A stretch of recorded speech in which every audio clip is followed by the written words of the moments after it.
Sean ustedes bienvenidos. Mire, cuando preparábamos el programa de hoy, recordábamos la frase de aquel animador de programas infantiles que decía: el aire es libre, el aire es gratis. Lo que hoy en día debemos plantearnos es que el aire debe ser puro y que tal vez nosotros, como sociedad, como humanidad, estamos haciendo bastante poco para que esto sea así. Y debiéramos reflexionar sobre quiénes son, o mejor dicho, somos los primeros y además más grandes perjudicados, nosotros mismos. Nos estamos haciendo mal y pareciera ser que esto transcurre y no profundizamos o no nos detenemos. En algún punto hay que parar. Si bien es cierto que van haciendo una conciencia nueva en los niños y en los jóvenes que nos da esperanza, también los adultos estamos ensuciando la atmósfera de manera considerada. El programa de hoy nos va a permitir ponernos a pensar o repensar un poco qué hacemos y cómo nos salvamos o nos enfermamos o contaminamos. Informe 1. La atmósfera es la capa gaseosa que cubre a la Tierra y se mantiene unida a ella por la fuerza de atracción gravitacional. Comparado con el tamaño del planeta, cuyo radio es alrededor de 6.400 kilómetros, el espesor de la atmósfera es muy pequeño. Si consideramos que casi toda su masa se concentra en los primeros 30 kilómetros sobre la superficie planetaria. La envoltura gaseosa de la Tierra no sirve solamente como un techo protector contra las radiaciones procedentes del Sol y de otros cuerpos celestes, sino que es la base de la vida, ya sea como fuente de agua potable o como fuerza de presión vital sobre los organismos. La atmósfera también regula las temperaturas globales, igualando aproximadamente las diurnas con las nocturnas. Como recurso fundamental de la vida en la Tierra, la atmósfera sufre de contaminación. La misma se define como la presencia o combinación de sustancias cuya influencia es adversa sobre los seres humanos, animales o vegetales, produciendo efectos medibles. Estas sustancias pueden encontrarse en estado gaseoso, sólido o líquido, denominadas estas dos últimas partículas o aerosoles, y sus focos emisores pueden ser automóviles, industrias, incendios o erupciones volcánicas. Al tratar el problema de la polución atmosférica, hay que tener presente que los contaminantes sufren un proceso de dispersión y transporte, como así también una modificación en su naturaleza. Las partículas logran recorrer grandes distancias y no es descabellado pensar que pueden dar la vuelta al mundo, vulnerando cualquier lugar del planeta.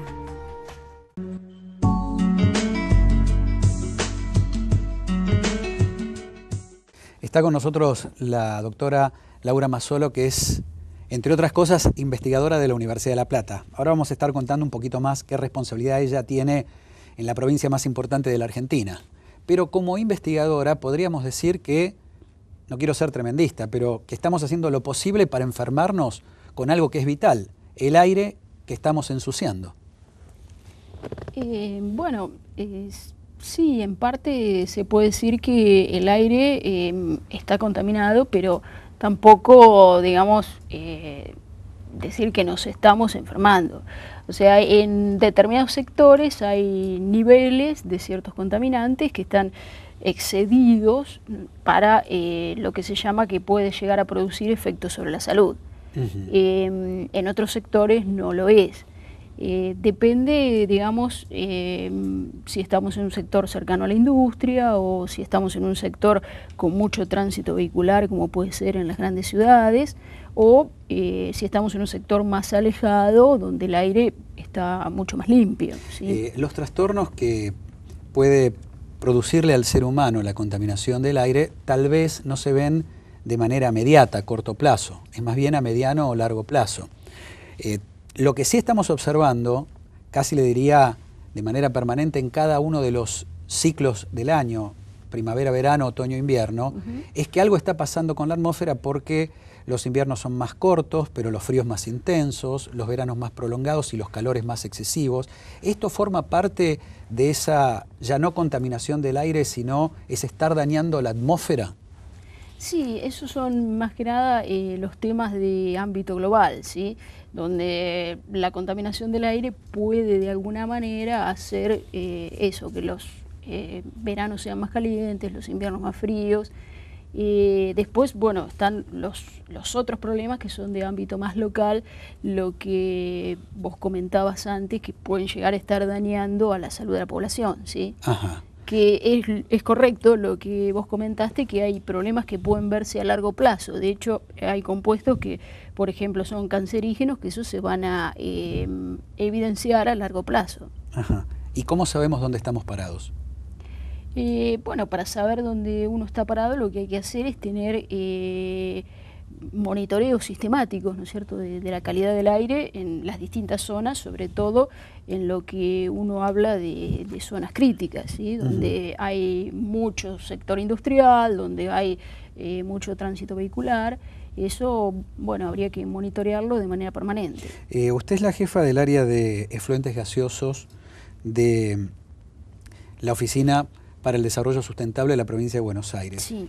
¿Cada cuánto y en qué lugares se dan esos monitoreos que de alguna manera nos garantizan un aire saludable?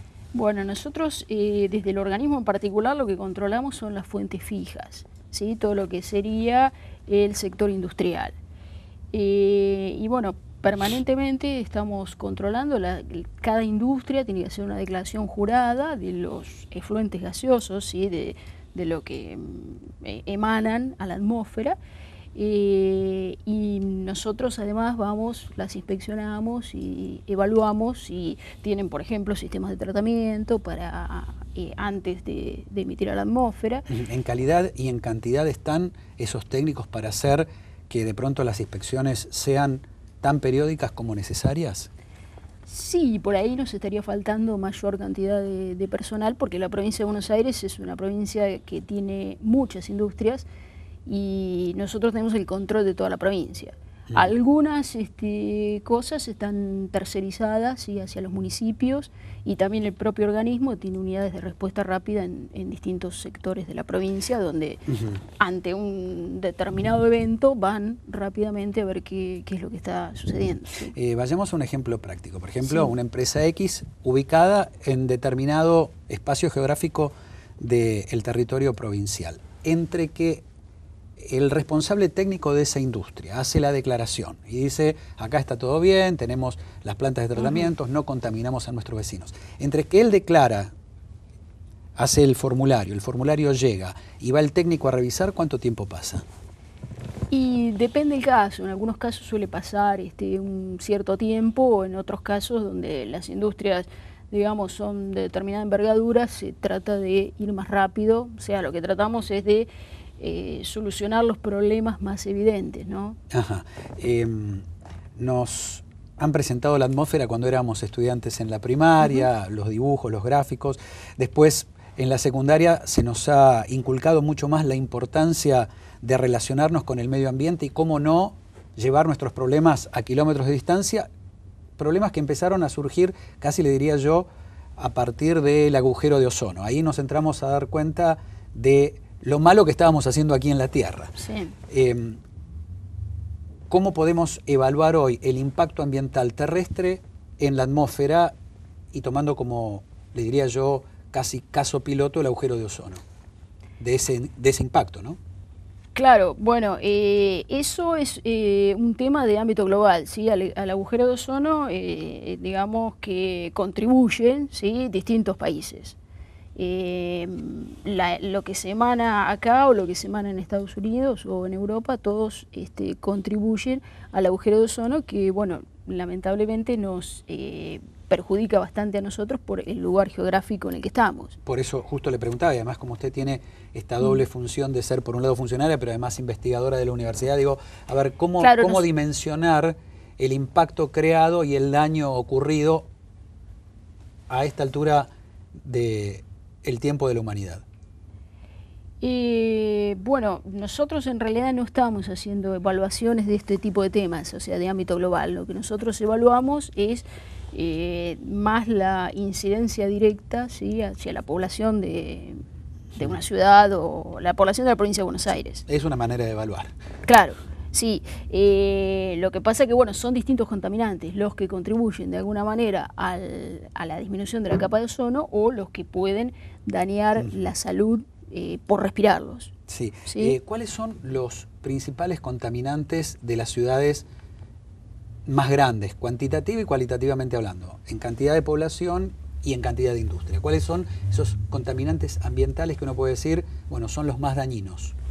Y bueno, tenemos en lo que es las ciudades, tenemos la problemática del material particulado, que no solo el material particulado per se, sino también los compuestos que puede tener absorbidos el material particulado. Sí, ¿qué se entiende por material particulado? Lo que se entiende son partículas, las que tienen efectos sobre la salud son las menores a 10 micrómetros, porque son las que pueden penetrar por las fosas nasales. Por ejemplo.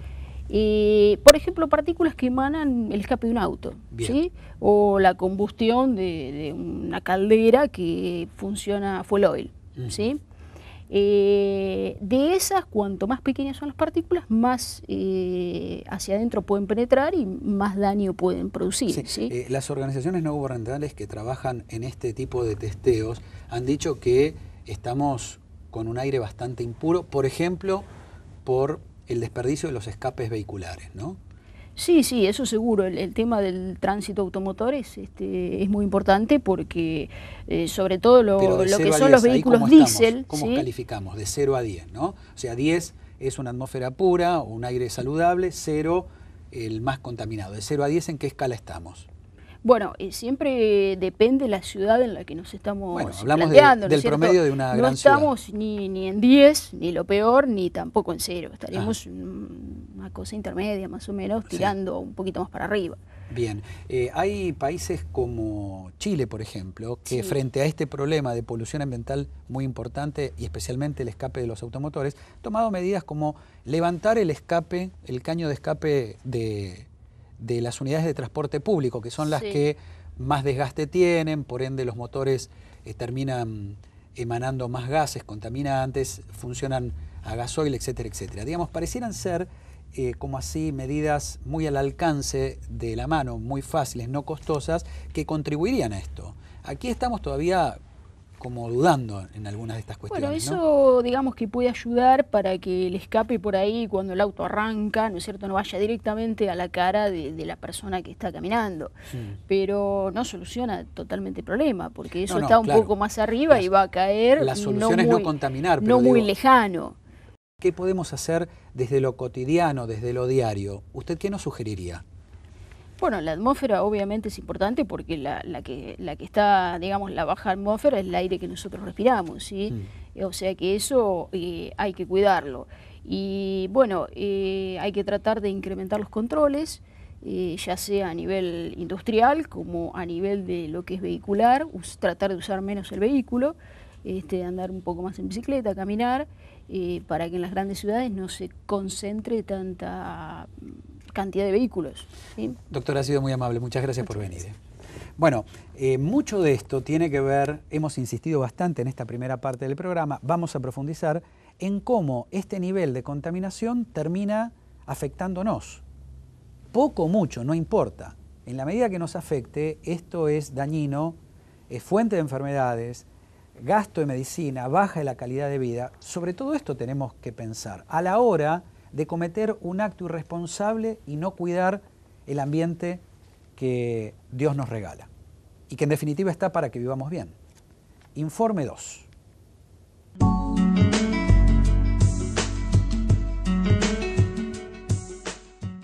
Muchas personas que visitan o viven en grandes ciudades pueden sentir en ocasiones incomodidad al respirar porque absorben distintos gases o partículas que se encuentran en el aire.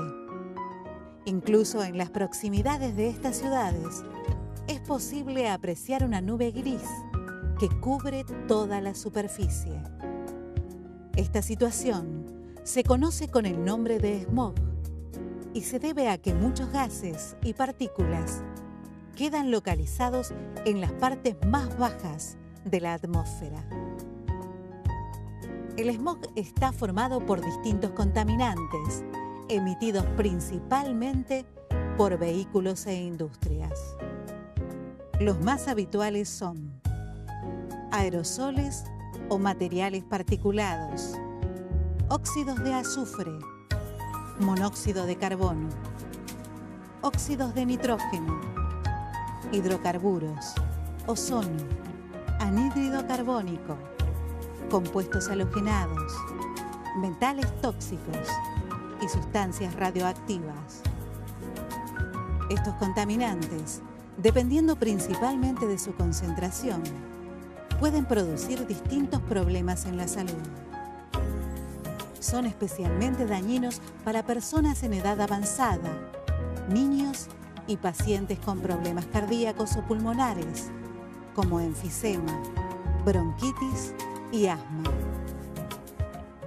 Buenos Aires es una metrópolis con una gran ventaja respecto de otras grandes ciudades, como México o Santiago de Chile, pues goza de vientos que ayudan a limpiar la atmósfera de tales contaminantes.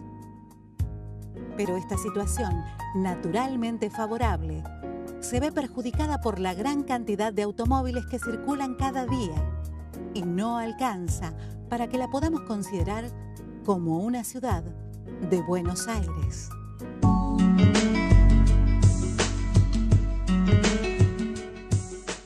El doctor Eduardo Yuño es neumonólogo, profesor adjunto de neumología en la Universidad de Buenos Aires. Gracias por venir.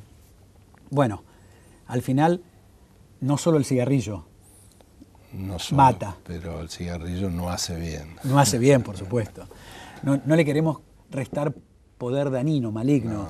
Pero digamos, pareciera ser que, recién con la doctora conversábamos, ella me dice, bueno, no es que nos estamos enfermando a cada rato, pero si estamos respirando, a ver, si la función vital más importante es el respirar, y lo que respiramos no es puro, ¿qué nos está pasando adentro en el organismo? Sí, yo creo que la doctora explicó muy bien el daño de la contaminación en el ecosistema y yo voy a tratar de explicar cómo esto puede afectar la salud del ser humano, que son como dos problemas absolutamente diferentes, ¿no?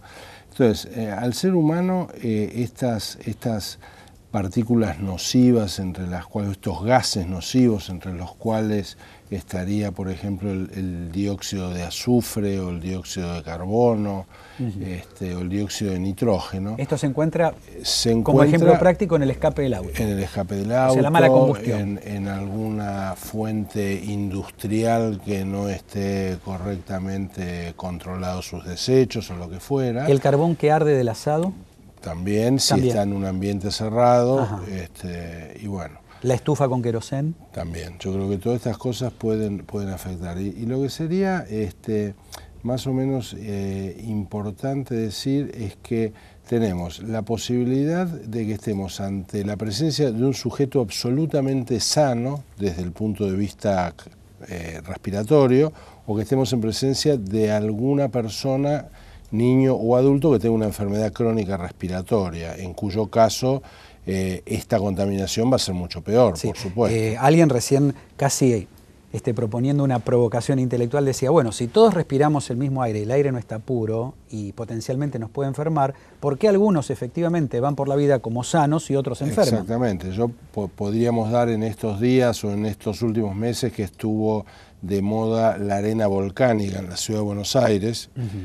Sí, y en gran parte del país. Y en gran parte del país, donde esto en principio trae un daño económico también importante, porque hay una cantidad de vuelos aéreos que no se pueden realizar. Sí.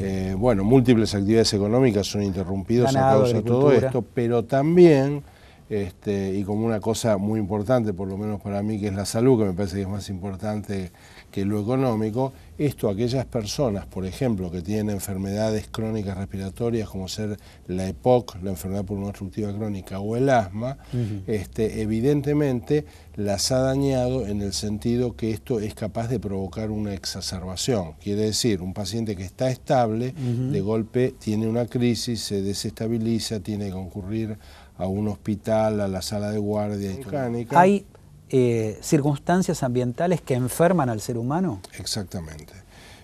Yo creo que estas... ¿Cuáles son? Por ejemplo, si una persona trabaja en el sótano de un estacionamiento donde la emanación del monóxido de azufre es absolutamente importante, cotidiano y persistente, esta persona va a tener una enfermedad crónica del aparato respiratorio, va a tener problemas que se van a traducir por dificultad respiratoria, por tos, por pectoración, por daño en su función, por daño en su anatomía, por alteraciones en la tomografía, etc. Va a pasar de ser una persona sana a ser una persona enferma, y habrá que ver cómo evoluciona, porque eso también puede terminar en algún determinado momento con la aparición de un cáncer, la aparición de un cáncer de pulmón, de cánceres vinculados a otras sustancias que también han actuado, como puede ser, por ejemplo, el amianto. El amianto es una sustancia que se utilizó y que se utiliza para los frenos de los autos, para la cañería de los barcos, para las cañerías de muchos edificios. La gente que está en contacto con ese tipo de sustancias también puede enfermar seriamente, producir una enfermedad, en principio, que se llama asbestosis en el pulmón, pero además esto puede dar como resultado final un cáncer. Así que evidentemente... O sea, fíjese usted, digamos, para no pasar esto por alto, primero, en términos de salud y de calidad de vida, el daño enorme y muchas veces irreparable. Sí. Y también el daño económico, porque todas estas son enfermedades muy costosas. Muy costosas. Se atienden en el hospital público, en el sistema de obras sociales, en la medicina privada, pero digamos, además de todo el daño primero y principal, físico al paciente, el impacto económico que tiene, a ver, por no estar cuidando el escape del auto o cómo producimos tal o cual... Los desechos industriales. Claro. De todas maneras, mucha gente atribuye la contaminación a algo de la civilización de los últimos años, y esto en realidad no es así. La contaminación es tan vieja como el ser humano. De hecho, en muchas cuevas prehistóricas, estamos hablando de pueblos dinosaurios sabemos que hay también en el mundo, aunque algunos adoptan forma de humanos, pero se ha encontrado hollín y muestras claras de contaminación por las fogatas que se realizaban, ya que la gente vivía en ese ambiente, hacía fuego, cocinaba ahí, y evidentemente que se encontraron ya huellas claras de contaminación en la prehistoria. Si nos vamos un poquito más acá, hay que recordar que a fin del siglo XIX, con la revolución industrial en Londres, todos los desechos industriales se han volcado al río Támesis. Ese río era insoportable estar cercano a él porque realmente el hedor que había sofocaba la ciudad, y ahí aparecen los alcantarillados en una gran ciudad. Estamos hablando además de países desarrollados, bueno, en el sentido no en medio solo económico de la palabra, revolución industrial. Claro. La alcantarillado, o sea, la inconsciencia exactamente. No tiene que ver con el nivel económico. No, ni con el nivel ni con la época, porque todo lo que pasa es que en este momento, me parece, de la historia de la humanidad, los gobiernos, las sociedades han tomado un poco conciencia de que todo esto no solamente daña al río, al mar o a la montaña, sino que nos daña también a nosotros, que el daño es inconmensurable desde el punto de vista de las vidas que se pierden, de la calidad de vida que se deteriora y del enorme daño económico que esto supone. Por eso es que ha habido acuerdos... Cuando el daño a nivel ambiental tiene la escalada que hoy reconocemos como humanidad que tiene, esto altera todos los ciclos atmosféricos. Sí. Estoy hablando, por ejemplo, de las lluvias. Sí. O pasan semanas y semanas de calores intensos o de ausencia de lluvia, lo cual perjudica al ser humano y toda la actividad económica, y de pronto hay lluvias torrenciales, o sea, hay como un desequilibrio del ecosistema, que además eso también termina siendo una carga adicional negativa para el ser humano y su salud. Efectivamente. De todas maneras, quería aclarar algo y quería dar un ejemplo muy concreto. Hay un estudio epidemiológico sobre la enfermedad pulmonar obstructiva crónica en América Latina. El EPOC. la EPOC, y este estudio epidemiológico se realizó en 5 ciudades latinoamericanas. Voy a nombrar 3 de ellas. Una es México, otra es Santiago de Chile y otra es Montevideo. Sí. Todo el mundo sabe que México es una ciudad intensamente contaminada, primero por el tránsito vehicular y por otro lado porque hay desechos industriales que se tiran de la peor manera, hay quemas, hay incendios, hay una serie de cosas y esto la hace una ciudad terriblemente contaminada. Sin embargo, la prevalencia de EPOC es del 7.9%. Y por ejemplo, una ciudad como Montevideo, que si cualquiera la ha visitado en los últimos tiempos, si camina por ahí por Pocitos o por Carrasco, sabe que es muy aireada, que es parece saludable. Parece saludable, que no hay desechos industriales importantes porque no tiene muchas industrias de Uruguay, y sin embargo la prevalencia de EPOC es del 19%, es más del doble. Entonces uno queda un minuto para que me explique frente a esto, queda petrificado porque entonces uno dice, ¿cómo es? En Chile hay menos que en Montevideo, en Santiago hay menos. Entonces, yo lo que creo es lo siguiente, que si uno es justo o quiere hacer un análisis más amplio, uno debería decir que las enfermedades, sean respiratorias o sean de otro tipo, se producen porque hay una susceptibilidad genética más una interacción con el medio ambiente. Pero creo que el medio ambiente no nos afecta a todos por igual. Aquellas personas que tienen una carga genética para tener determinado tipo de enfermedades, en interacción con ese medio ambiente se enferman. Y otros que no tienen esa susceptibilidad, en comunicación, en interacción con el mismo medio ambiente, no se enferman. Lo que implica que, como había dicho Hipócrates, las enfermedades son complejas y no son causa de un solo factor, sino que intervienen muchos. Contra la genética no se puede, y cada uno tiene una única e irreproducible.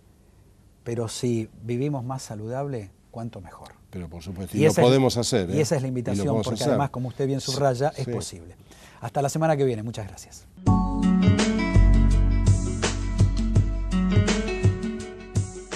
Educación, trabajo, salud, conciencia ambiental, valores en los que invierte Banco Galicia para la construcción de un futuro sustentable. Programa de responsabilidad social corporativa de Banco Galicia.